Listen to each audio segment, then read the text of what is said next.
está começando o nosso programa RM News. A RM News conta com a apresentação de Felipe Rangel e Fabiana Rodrigues. O principal destaque da edição de hoje é a Olimpíada em Roma de 1960. Hoje você vai conferir na primeira edição os Jogos Paralímpicos oficial da história. Pela primeira vez na história das Olimpíadas, um homem negro conquista a medalha de ouro na modalidade maratona.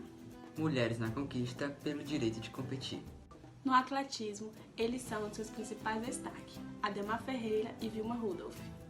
A descoberta das vacinas e o impacto nos Jogos Olímpicos.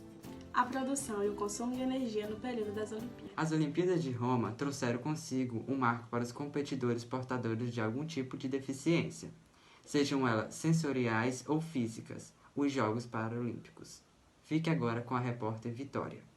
Olá, bancada do RN News. Bom, os portadores de deficiência tiveram a oportunidade de competir oficialmente nessa edição com esportes adaptados para os mesmos. Esse evento chegou a reunir 400 atletas de 23 países diferentes para disputar as competições. Tem sua origem em Stoke-Mandeville, na Inglaterra, onde ocorreram as primeiras competições esportivas para deficientes físicos, como forma de reabilitar militares feridos na Segunda Guerra Mundial.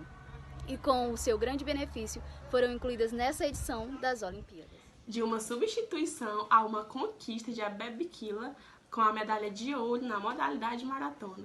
Agora, Isabelle trará mais informações. Franzino, magro, pés descalços, um short vermelho vivo e uma camisa verde.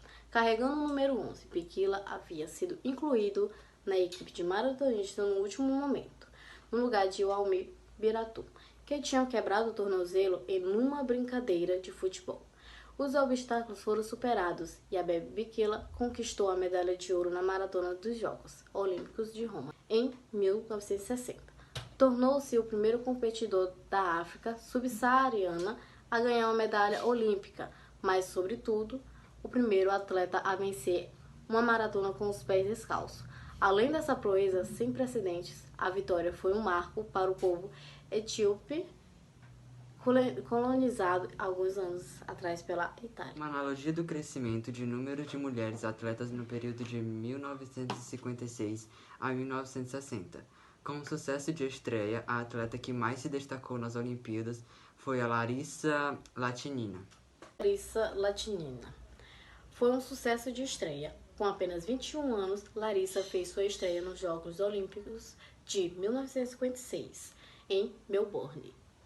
Ela lutou contra uma competição para ganhar o ouro no evento geral. Ela terminou em primeiro no salto, em segundo nas barras e no exercício de solo, e em quarto na trave.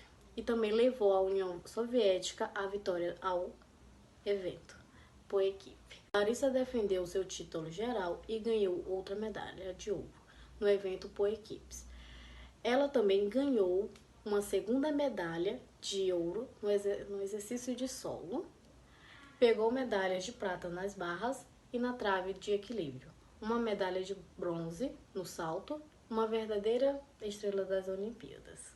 Confira agora as estrelas do atletismo, Vilma Rudolph e Ademar Ferreira, donos de 2 medalhas e suas histórias no atletismo. A americana Vilma Rudolph tornou-se uma estrela do atletismo ao vencer as provas de 100 e 200 metros rasos. Os Jogos Olímpicos de 1960 entraram para a história na Alemanha como o primeiro grande espetáculo transmitido pela televisão. Ademar Ferreira da Silva, dono de 2 medalhas de ouro no salto triplo, entrou como um grande destaque do time nacional para aquela que foi sua última Olimpíada. Prestes a terminar a carreira, o que fez pouco depois dos Jogos, Ademar terminou aquela edição sem se classificar para a final, ficando na modesta 14ª posição.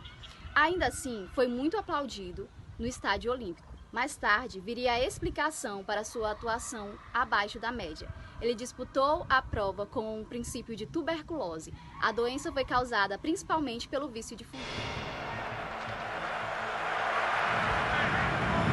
Ademar Ferreira da Silva, nascido em São Paulo, começou a competir no salto triplo em 1947.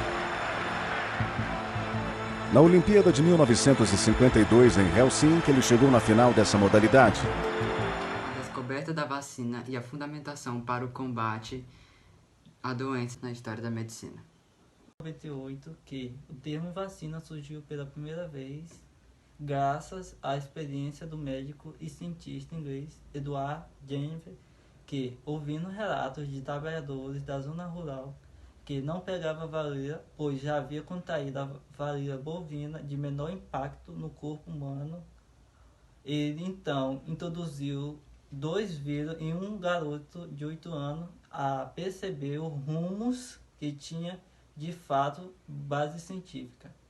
A palavra vacina deriva justificamente da varíola vacine, o nome científico dado à varíola bovina, que em 1881, quando o cientista francês Louis Pasteur começou a desenvolver a segunda geração de vacina voltada ao combate de cólera aviária, ele curou e sugeriu o termo para batizar sua recém-criada substância, em homenagem a Jennifer. A partir de então, a vacina começou a ser produzida em massa e tornou-se um dos principais elementos ao combate de doença no mundo. A Itália desenvolveu a tecnologia e beneficiou toda a Europa. Os espanhóis estão aproveitando o benefício. Veja agora com a entrevista de Joyce. Los avances tecnológicos que se produjeron desde el inicio de la Guerra Fría hasta ahora han contribuido a una mayor producción y consumo de electricidad y una mayor transmisión de señales de televisión. Los Juegos Olímpicos de 1960 en Roma se transmitieron en directo por televisión por primera vez.